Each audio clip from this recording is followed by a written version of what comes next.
देखो, और चूंकि संसद को ये पावर है कि संसद राज्यों का गठन कर सकती है, तो संसद ने राज्यों का गठन किया भी है। समझ रहे हैं? समझ में आया? संसद ने राज्यों का गठन किया भी है। सबसे पहले भारत में राज्यों का गठन शुरू हुआ 1912 में। ठीक है, राज्यों का गठन बता रहा हूं, थोड़ा सा पकड़ते हैं इसको, याद कर लो आप। कुछ ईयर को पकड़ो, 1912, ठीक, 1912, उस वक्त सीधा 1948, ठीक है, 1912, 1948, फिर 1952, ठीक, फिर 1953, 1955, 1956, 1912, 48, 52, 53, 55, 56, याद हुआ? 1912, 1948, 1952, 1953, 1955, 1956। 1912 भारत के पहले 3 राज्य ABO, असम, बिहार, उड़ीसा। 1912 में भारत में पहले 3 राज्य बने ABO, असम, बिहार और उड़ीसा। सही बात? और ये भाषा के आधार पर बने थे। लेकिन इसके बाद हम स्वतंत्रता आंदोलन में व्यस्त हो गए। स्वतंत्र 1947, 1948 में हमने फिर से भाषा के आधार पर राज्यों के गठन की मांग की। तो उस समय तो संविधान सभा थी हमारी बस। तो 1948 में 2 समिति बनेगी। एक बनेगी आपका धर समिति या धर आयोग, एस के धर समिति या धर आयोग बोलते, और दूसरी बनेगी JVP समिति। 48 में पहले धर समिति और फिर आपका JVP समिति। धर समिति ने भाषा के आधार पर राज्यों के गठन की मांग को ठुकरा दिया, कहा कि राज्यों का गठन भाषा के आधार पर नहीं होगा। फिर 1948 में ही JVP समिति, 3 सदस्यों की समिति थी। J का मतलब जवाहरलाल, V का मतलब वल्लभ भाई पटेल और P का मतलब पट्टाभी सीतारमैया। JVP समिति बनी। इसने भी कहा कि भाषा के आधार पर राज्यों का गठन नहीं। तो अभी तो संविधान सभा थी, हमने अपने आप को समझाया कि कोई बात नहीं भाई, जिस दिन हमारी चुनी हुई सरकार आएगी उस दिन हम बोलेंगे। और हमारी चुनी हुई सरकार आई आपको 1952 में, ठीक। तो 1952 में एक बार फिर भाषा के आधार पर राज्यों के गठन की मांग हुई और 1952 में 56 दिन का आमरण अनशन, हंगर स्ट्राइक किया पोट्टी श्री रामल्लू ने। ये आंध्र प्रदेश के किसान नेता थे और ये चाहते थे कि उस समय एक राज्य था मद्रास, मद्रास से तेलुगु, मद्रास में 2 भाषा के लोग रहते थे, एक तमिल बोलने वाले, एक तेलुगु बोलने वाले। ये तेलुगु भाषियों के लिए अलग राज्य आंध्र प्रदेश चाहते थे, ठीक। 56वें दिन इनकी मृत्यु हो गई और इनकी मृत्यु से घबरा करके 1953 1 अक्टूबर 1953 को तेलुगु भाषियों के लिए आंध्र प्रदेश राज्य की स्थापना कर दी। और याद रखें कि 1953 में जो आंध्र प्रदेश राज्य की स्थापना की गई, ये स्वतंत्र भारत का पहला राज्य है जो भाषा के आधार पर गठित हुआ। और याद रखें, अगर आपसे प्रश्न पूछे कि भाषा के आधार पर गठित पहला राज्य कौन सा है, तो आपको आंध्र प्रदेश ही लेना है, क्योंकि असम, बिहार, उड़ीसा ब्रिटिश भारत में गठित हुए थे, भारत में नहीं। आई मेरे पास में? तो आंध्र प्रदेश को ही पहला राज्य लेना है। अब जब एक को भाषा के आधार पर राज्यों का गठन करके दे दिए, तो बाकी भी भाषा के आधार पर राज्य के गठन की मांग करेंगे। इसलिए 1953 में ही राज्य पुनर्गठन आयोग, स्टेट रीऑर्गेनाइजेशन कमीशन की स्थापना हुई। 1953 में ही स्टेट रीऑर्गेनाइजेशन कमीशन की स्थापना हुई और राज्य पुनर्गठन आयोग 3 सदस्यीय था। इसके अध्यक्ष थे फजल अली। राज्य पुनर्गठन आयोग, इसके अध्यक्ष थे आपका फजल अली। समझ में आया? और चूंकि फजल अली थे इसलिए इसको फसल अली आयोग भी बोलते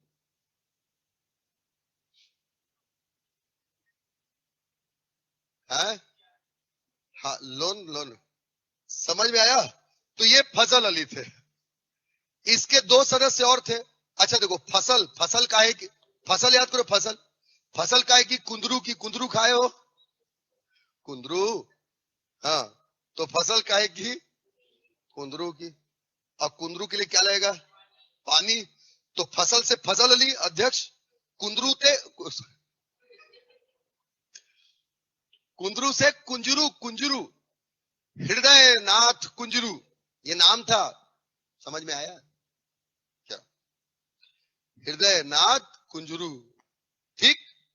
और पानी, तो पानी कर एम पडिक्कर, ये इसके 3 सदस्य थे। याद हुआ? फजल अली, हृदयनाथ कुंजरू और के एम पडिक्कर। इस राज्य पुनर्गठन आयोग ने अपनी रिपोर्ट दी 2 साल बाद, यानी 1955, और राज्य पुनर्गठन आयोग ने भारत में 16 राज्य और 3 केंद्र शासित प्रदेश की स्थापना की सिफारिश की। 16 3 की सिफारिश की। आईएनएसए में सिफारिश को मान लिया गया और 1956 में 14 राज्य और 6 केंद्र शासित प्रदेशों की स्थापना हो गई। याद हुआ? 48, 12, 48, 52, 53, 55, 56 और 56 में 14 राज्य और 6 केंद्र शासित प्रदेश स्थापित हो गए। ठीक, अब देखो, ये जो 14 राज्य और 6 केंद्र शासित प्रदेश स्थापित हुए, इसमें अब भी कई भाषा को बोलने वाले लोग थे। अच्छा याद रखिए, जो 14 राज्य और 6 केंद्र शासित प्रदेश थे, इनकी स्थापना के लिए एक कानून लाया गया था। उस कानून का नाम था राज्य पुनर्गठन अधिनियम 1956, स्टेट रीऑर्गेनाइजेशन एक्ट 1956। ठीक है, इसके तहत, और जो संविधान में संशोधन किया गया था वो था 7वां संविधान संशोधन 1956। तो याद रखेंगे कि 14 राज्य और 6 केंद्र शासित प्रदेशों की स्थापना किस कानून से की गई? तो राज्य पुनर्गठन अधिनियम, स्टेट रीऑर्गेनाइजेशन एक्ट, और कौन सा संशोधन लाया गया था? तो 7वां। लेकिन अब भी इसमें एक राज्य में एक से अधिक भाषाओं को बोलने वाले लोग थे, और एक में एक से अधिक भाषाओं को बोलने वाले लोग थे, और इसमें प्रमुख राज्य था बंबई। बंबई जो था वो एक ऐसा प्रांत था जिसमें 2 भाषा को बोलने वाले लोग थे, एक मराठी और गुजराती, और दोनों खूब लड़ रहे थे कि हमको अलग करो। इसलिए 56 के 4 साल बाद 1960 में बंबई को तोड़ा गया। मराठियों के लिए महाराष्ट्र और गुजरातियों के लिए गुजरात बना दिया गया। बंबई महाराष्ट्र का हिस्सा है, इसलिए महाराष्ट्र तो 14 राज्यों में ही रहा। जो नया राज्य बना वो गुजरात। तो 1960 में 15वां राज्य बना गुजरात। 1960 15वां राज्य गुजरात। समझ बात? अब देखो, कंटिन्यू चलना है। 60 के बाद 61, फिर 62, फिर 63, कंटिन्यू चलना है। कैसे चलना है? 61, 62, 63।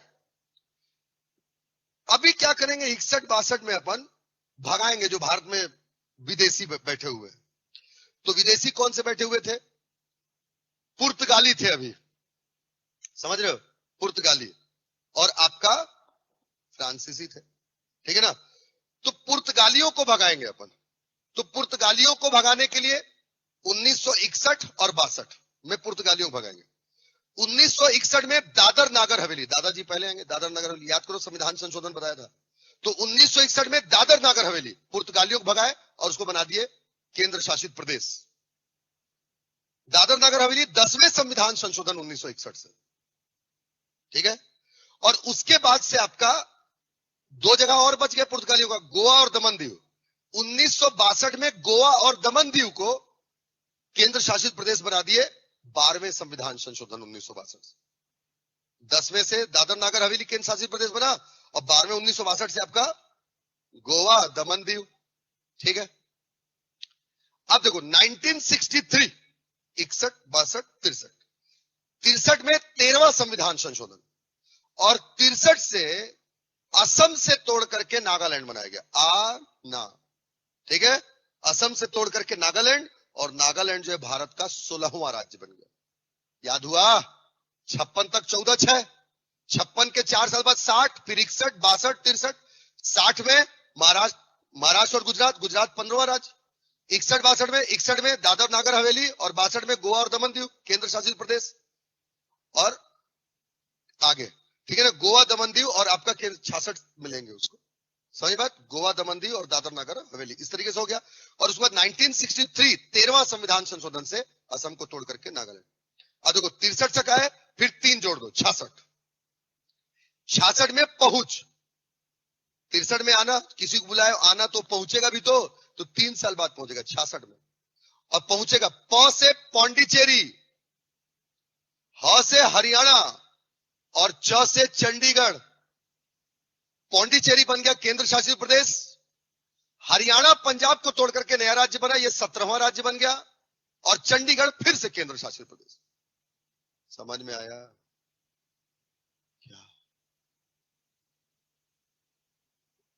62 में ही उसको दर्जा दे दिया, 66 से वो काम करना शुरू। हाँ नहीं, 66 लेना है, काम करना जब से शुरू करेगा।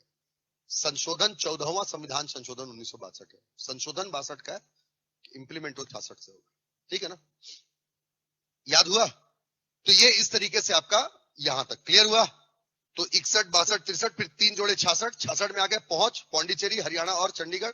अब इसके बाद से 71, 3 जोड़े, देखो 60, 61, 62, 63, फिर 3 जोड़े, फिर 5 जोड़ो 71, 5 में हिमाचल प्रदेश।